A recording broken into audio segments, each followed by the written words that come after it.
start. I have an interest in people categories, in policy formation, and in implementation, and also in evaluation. So in other words, I'm interested in how people groups are represented in policy.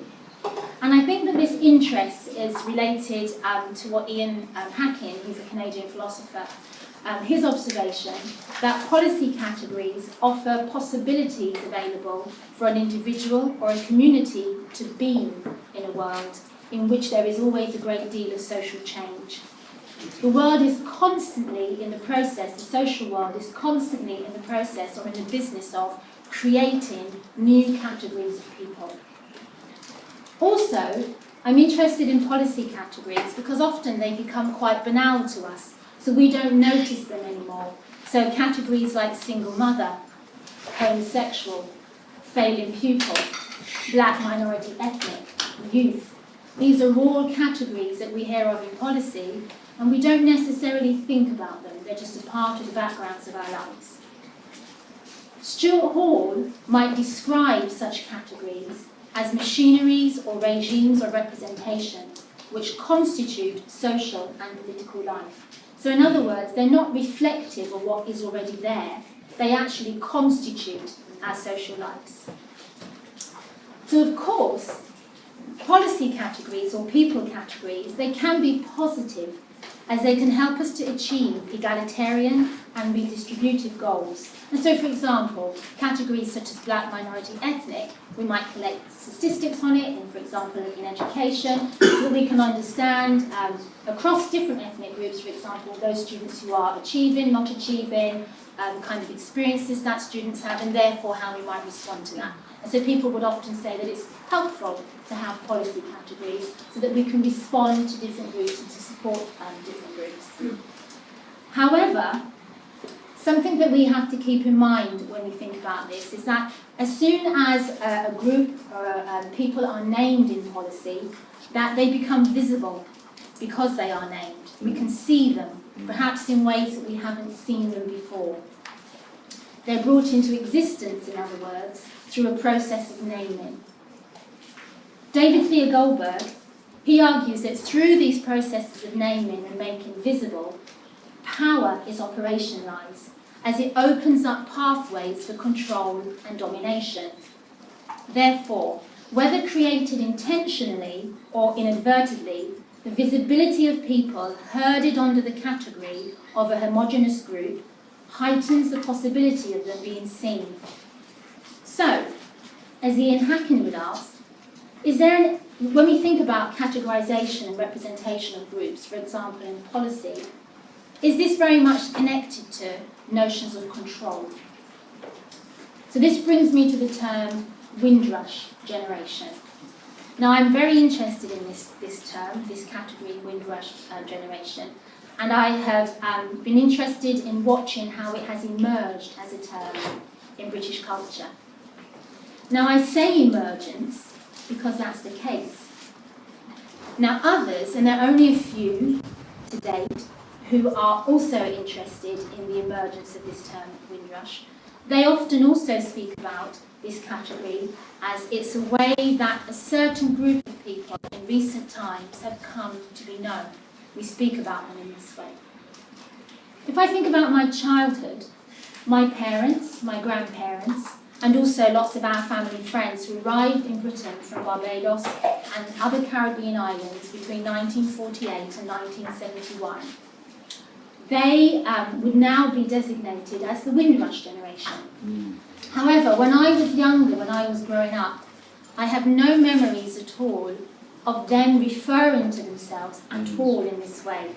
So they never referred to themselves as Windrush or as Windrush generation. And so, in effect, this is a new way of talking about this group of people. And Charlotte Taylor, she works at Sussex in the English department, and she describes herself that she's interested in the stuff that language gets done. So she's very interested in language.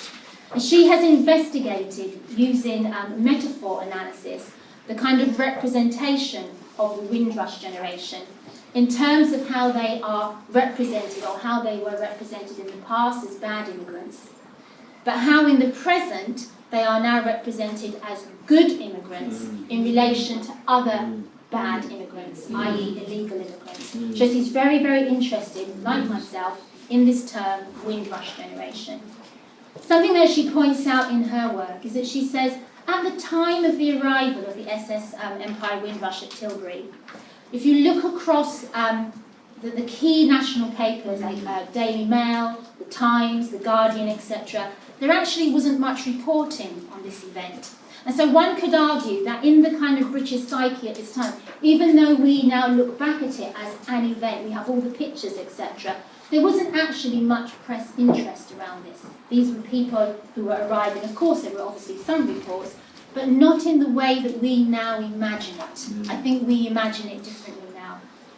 She says that the use of the word Windrush to signify the Caribbean Commonwealth migration is a very recent term, or it's been used very recently in this respect, and particularly since the 1990s. And if we think about the term Windrush generation, she says that this is not found in newspapers such as The Guardian, The Independent, The Telegraph, The Times, Daily Mail, before the 1990s, and neither is it really found in parliamentary speeches. And when it did begin to pop up, we began to see it much more in the kind of liberal press, much more than we saw it in the right-wing press. And when it did begin to appear in the in the right-wing press, there's a good tongue twister for you, that often the citations of it were made in reference to citations that were made in the Voice newspaper. And as many of you know, the Voice newspaper describes itself as Britain's favourite black newspaper. So those newspapers referenced it, but referenced it as it was written in the Voice. Therefore, that gives you a very slight clue as well that Windrush generation, an element of it is a self-descriptor. That is how this generation, that group of people of Commonwealth migrants are also describing themselves. So, we are able to reflect on what this term, this people category, is achieving in our current social climate. And is it important to reflect on what that term is achieving? For me, firstly, the term Windrush generation says much more about the host country, Britain, than it does about the target group, those people who arrived from the Caribbean Commonwealth between the period that I mentioned earlier. This term has emerged and made certain people visible because, as Anthony Reddy, who mentioned earlier, a theologian particularly interested in black theology, he argues in his discussion of racial justice for the Windrush generation, it has become a term that is used and has made this group visible because black lives do not matter in the body politic of Great Britain. Because of that, this term, this emergence has occurred. So he argues, and I'm going to say it in his words rather than mine because he says it much better than me. He says the furore caused by the attempted deportation of the Windrush generation is predicated on a semantic demarcation between whiteness and blackness, in which the boundaries between the whiteness of belonging and the otherness of blackness of the Windrush generation is such that even the normal rules of civility around nationality and common decency are exposed as illusionary. Once you start from the premise that some people really do belong and deserve to do so and others do not, then it becomes almost axiomatic that particular practices will develop and legislation be passed that lead to the penalising and detrimental treatment meted out to black people. Sometimes when I think about the Windrush generation and the fact that it says more about the host country than about the target group, have you ever heard anybody speak about the Huguenot generation? And so that's French Protestants who arrived in Britain between the 16th and 17th century. We never, ever hear anybody speak about the Huguenot generation. I imagine that there are many white Britons who do not even know that their descent is Huguenot. They have somehow disappeared into the body politic. So again, I say that that term tells us more about the host country than it does about that particular target group. Secondly, one aspect of its use in current times is that it constructs the Windrush generations as builders, i.e. it uses a very builder metaphor in relation to the Windrush generation. So again, Taylor notes that in current discourses that construct the Windrush generation as good migrants, it is often noted that they came to rebuild the country. They have rebuilt their lives in Britain. That's surely good, isn't it? I confess that I am not among, I don't count myself in among people who feel the urge to prove that I have contributed to Britain. In the words of my grandmother, if I was to sit here and scratch, in other words, do nothing, what does that matter? Does that mean I belong less? Or that my citizenship is of less value? There are many people in Britain who sit and scratch, and they do question their citizenship. So indeed, the builder metaphor, while seemingly positive, calls into question, one could argue, the belongedness of the Windrush generation. There is a strong sense that when the metaphor of builder, they came to rebuild, is used, for example, in parliamentary speeches, that the us, the white Britain, or the white British, owe them, the Windrush generation, a debt. In other words, the Windrush generation are not a part of the country's structures, but they have helped to build those structures for the us. And so, even though it sounds positive when we talk about the Windrush generation as building, it is actually a way of excluding again, putting them back on the borders. You came to build, you built our structure, you built the house for us to live in. Thank you very much, now go home. Okay, and we still very much have that sense or feeling of those people who came during that period. Now, very similarly, Anthony Redding, he says we may well talk about the Windrush generations as builders, but one of the things that he argues is that when we talk about them as builders, this kind of plays into what he describes as contractual compassion. And so, for example, he says that when we think about the Windrush generation, or the way that this term is being used now, and we think about that particular generation of good immigrants who helped to rebuild, who helped to build, that he says that this kind of contractual compassion, black people, and he uses a very good example of Stephen Lawrence. When Stephen Lawrence was first murdered, there were assumptions by the police that he must have been up to no good, because he was black, he must have been carrying a knife, he must have been. And it was only after those kind of stereotypical tropes were disproved that they began to show compassion. They began to treat him as if his life was of value. It took a long time. Anyway, they began to treat him and his family as if his life was of value. Reddy argues that it's very similar when you think about the Windrush generation. So we can talk about them as rebuilding and think about that as a positive thing, but he says that what that's actually doing is that it's making white Britain have compassion for them.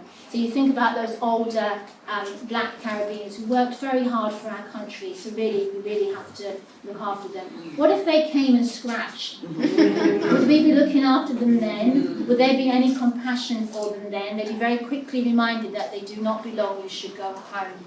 And so he kind of looks at that idea of contractual compassion, the idea of the Windrush generation and rebuilding, as again, it potentially has a negative construction of that generation rather than a positive one, as you might well assume. So in conclusion, I think I'm the shortest speaker, sorry. So in conclusion, I asked myself several questions. Does Windrush generation underscore black bodies as less than, as belonging, or as the subjects of contractual compassion? While designating a group, what does Windrush generation achieve in destabilising or reinforcing what Reddy describes as the ontological difference between whiteness and blackness, which continues to underpin how we assess the qualitative importance of the latter in the body politic of the nation? For me personally, I would be really interested to continue tracing this term Windrush generation. I wish I was alive in 100 years' time, in 200 years' time, to be able to trace to see how that is used, whether it still is used, and what it means in 50 years' time, 60 years' time. And I would love to do that through things like the media, how the media is representing the Windrush generation, and also how the Windrush generation is represented in Parliament, in parliamentary speeches. I'd be interested to see the kind of concepts that wrap around that, as well as the concepts that sit in opposition to that. Ultimately, in what ways does this term expose or challenge anti-black British racism in the UK? Or does it solidify or make more possible anti-blackness by the back door in a kind of strange way? And and so for me, when we look at this term Windrush generation, we cannot be passive in its use, even though we recognise that it's identifying something that might be important to us. As I said, it now identifies my grandmother, my mother, it brings recognition to that story, etc. But I think we need to be alert to the way that categories emerge in our society, in our social, in our cultural, in our political background, and to really analyse and interrogate what work that is doing in the kind of public sphere.